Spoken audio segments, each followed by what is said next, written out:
Welcome students, online classes में एक बार आपका फिर से स्वागत है।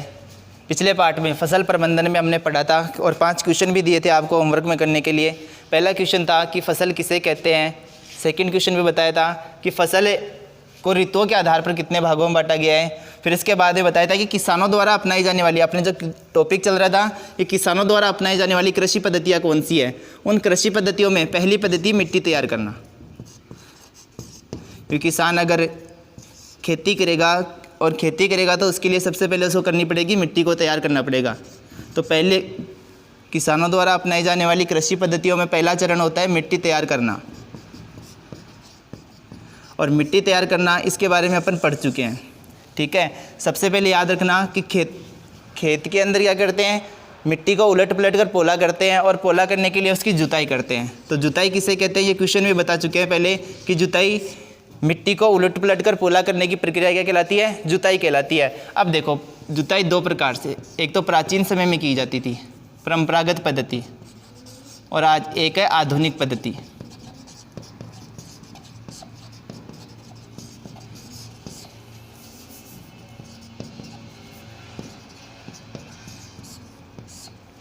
प्राचीन काल में क्या होता था, लोग बैल के द्वारा और हल के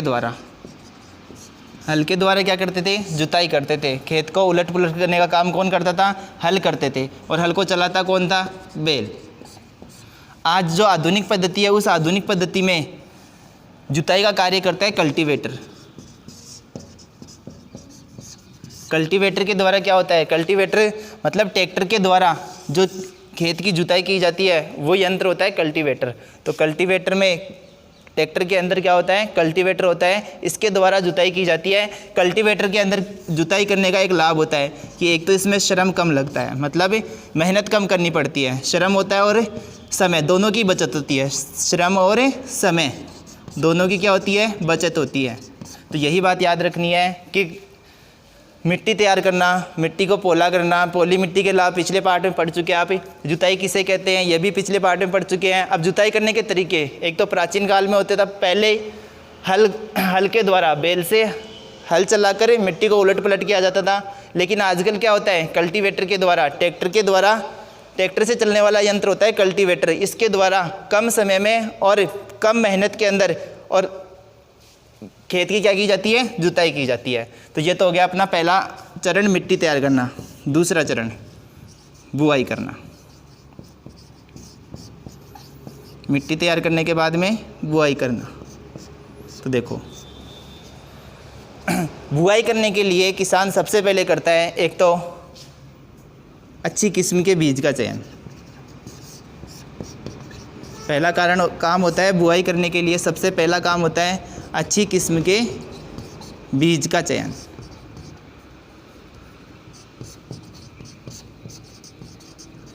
फिर इसके बाद में बुआई से पहले करता है बीज के चयन के बाद में बीज का उपचार।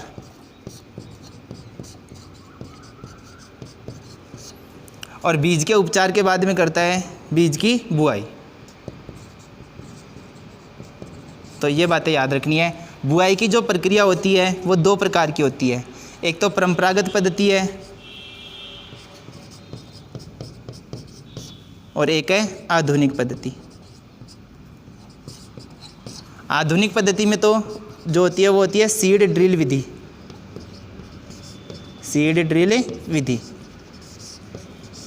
और परंपरागत विधि के अंदर क्या होता है, एक कीप के आकार का यंत्र होता है, कीप के आकार का औजार होता है, उससे की जाती थी। तो देखो, सबसे पहले बुआई करना, किसान मिट्टी तैयार करेगा, मिट्टी तैयार करने के बाद में बुआई करता है। तो बुआई करने के लिए सबसे पहला काम होता है कि उसे बुआई करने के लिए अच्छे किस्म के बीज का चयन करना होता है। इसके बाद में उसके बीज का उपचार किया जाता है। तो बीज का उपचार कैसे किया जाता है, इसका एक छोटा सा एग्जाम्पल, जैसे हम घर में भी बैठकर बीज का उपचार कर सकते हैं। देखिए कैसे कर सकते हैं, हम एक बीकर में या बाल्टी में पानी लेते हैं,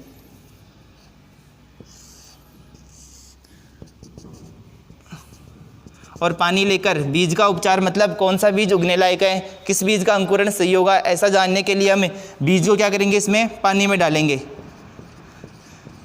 तो हम देखते क्या हैं कि कुछ बीज तो क्या होते हैं, पात्र के पेंदे में बैठ जाते हैं, मतलब जो बीज भारी होते हैं वो क्या होते हैं, पात्र के पेंदे में बैठ जाते हैं। और जो बीज हल्के होते हैं वो क्या होते हैं, सतह पर तैर आते हैं। हल्के बीज कहाँ होते हैं, सतह पर आ जाते हैं। मतलब जो बीज हल्के होते हैं वो बीज खराब होते हैं,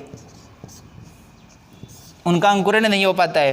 तो सतह पर आने वाले, पानी की सतह पर जो बीज आते हैं वो हल्के होते हैं। उन बीजों को अलग करके जो बीज पात्र के पेंदे में रहते हैं उन बीजों की बुआई करनी चाहिए। तो एक सबसे पहला काम होता है अच्छी किस्म के बीज का चयन करना, फिर बीज का उपचार करना, इसके बाद में होता है बुआई करना। बुआई करने के लिए परंपरागत रूप से जो पहले चलता आ रहा था कि हल के द्वारा जो खेती होती थी, बुआई होती थी, उसी हल्के एक कीप के आकार का, जैसे शंकु आकार का होता है,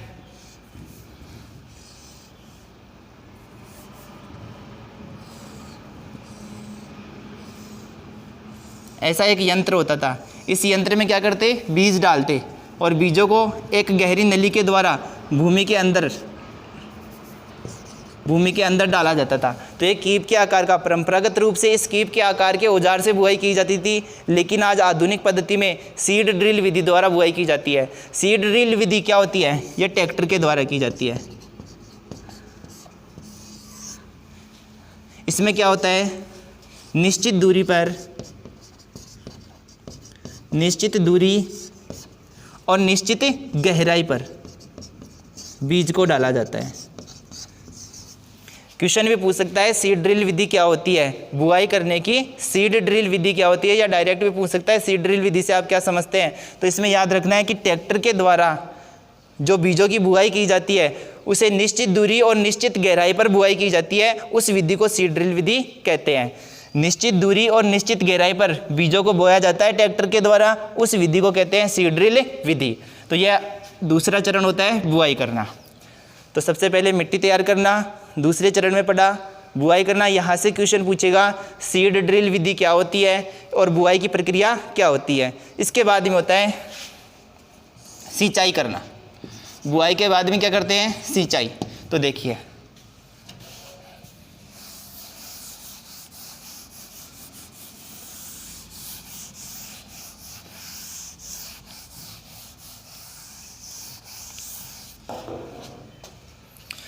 सिंचाई क्या होती है, किसे कहते हैं। क्वेश्चन पूछ सकता है सिंचाई किसे कहते हैं। तो याद रखना निश्चित समय अंतराल बाद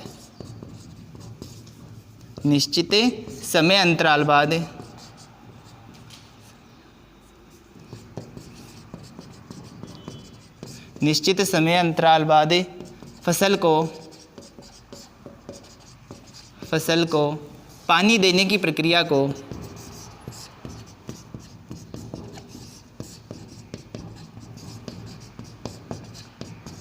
सिंचाई कहते हैं। क्वेश्चन पूछ सकता है सिंचाई किसे कहते हैं। तो सिंचाई किसे कहते हैं, निश्चित समय अंतराल बाद फसल को पानी देने की जो प्रक्रिया होती है उसे क्या कहते हैं, सिंचाई कहते हैं। फिर आगे क्वेश्चन पूछ सकता है सिंचाई के स्रोत बताइए। तो सिंचाई के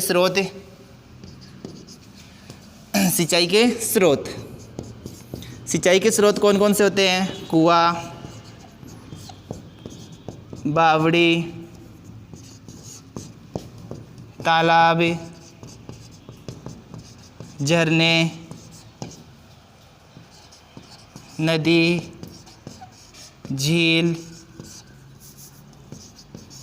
ये सारे के सारे क्या होते हैं, सिंचाई के स्रोत। मतलब जहाँ से पानी प्राप्त होता है उन स्रोतों को सिंचाई के, यानी कि पानी कहाँ से प्राप्त होता है उन्हें बोलते हैं सिंचाई के स्रोत।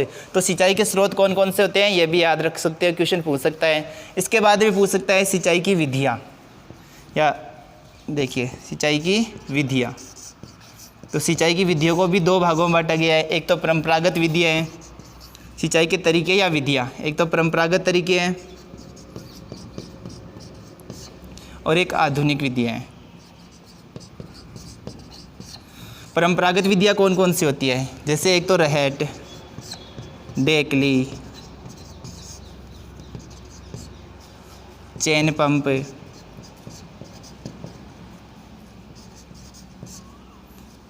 रहट, डेकली, चेन पंप, चड़स, ये जो विधियाँ होती है सिंचाई की वो परंपरागत विधियाँ होती है। एक आधुनिक विधियाँ या आधुनिक पद्धतियाँ, सिंचाई की आधुनिक पद्धतियाँ कौन कौन सी होती है।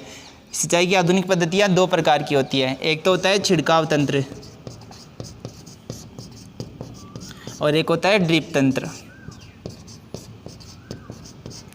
छिड़काव तंत्र में क्या होता है, जिस प्रकार से वर्षा होती है ठीक उसी प्रकार से फव्वारे लगाए जाते हैं। इसमें क्या होता है, निश्चित दूरी पर छिड़काव तंत्र किसे कहते हैं। सबसे पहले तो याद रखना इन दोनों में एक ही अंतर होता है, जो छिड़काव तंत्र होता है वो असमतल भूमि के लिए उपयुक्त होता है, असमतल भूमि के लिए उपयुक्त होता है, और जो ड्रिप तंत्र होता है वो समतल भूमि के लिए उपयुक्त होता है। समतल भूमि पर सिंचाई के लिए ड्रिप तंत्र आधुनिक पद्धतियों में ड्रिप तंत्र काम में लिया जाता है और छिड़काव तंत्र असमतल भूमि पर काम में लिया जाता है। तो कहते किसे हैं ये भी याद रखना है कि छिड़काव तंत्र में क्या होता है, निश्चित पाइपों की दूरी पर नोजल लगे हुए रहते हैं, यानी कि फव्वारे लगे हुए रहते हैं, जिनसे जिस प्रकार से वर्षा होती है ठीक उसी प्रकार से पानी की बूंदों को छिड़का जाता है फसल के अंदर। और ड्रिप तंत्र में क्या होता है, समतल भूमि पर ड्रिप तंत्र के अंदर होता है कि बूंद बूंद करके फसलों को पानी दिया जाता है, बूंद बूंद से फसलों को पानी देना ड्रिप तंत्र कहलाता है। तो ड्रिप तंत्र क्या होता है, बूंद बूंद करके फसलों को पानी दिया जाता है, और छिड़काव तंत्र में जिस प्रकार से वर्षा होती है ठीक उसी प्रकार से बूंदों को बिखेर कर असमतल भूमि पर फसलों को पानी दिया जाता है। तो यहाँ से क्वेश्चन पूछ सकता है सिंचाई की विधियाँ कौन कौन सी होती है। तो परंपरागत विधियाँ या परंपरागत तरीके याद रखना है, रहट, डेकली, चेन पंप और चड़स, इनके द्वारा परंपरागत रूप से सिंचाई की जाती थी। लेकिन आज आधुनिक पद्धतियों में छिड़काव तंत्र और ड्रिप तंत्र, छिड़काव तंत्र का उपयोग असमतल भूमि के लिए और ड्रिप तंत्र का उपयोग होता है समतल भूमि के लिए। तो यहाँ से क्वेश्चन 3 पूछ सकता है, सिंचाई किसे कहते हैं, सिंचाई के स्रोत कौन कौन से होते हैं, सिंचाई की विधियाँ या आधुनिक विधियाँ। ठीक है, इसके बाद में सिंचाई के बाद में हम अगले पार्ट में पढ़ेंगे खाद और उर्वरक के बारे में।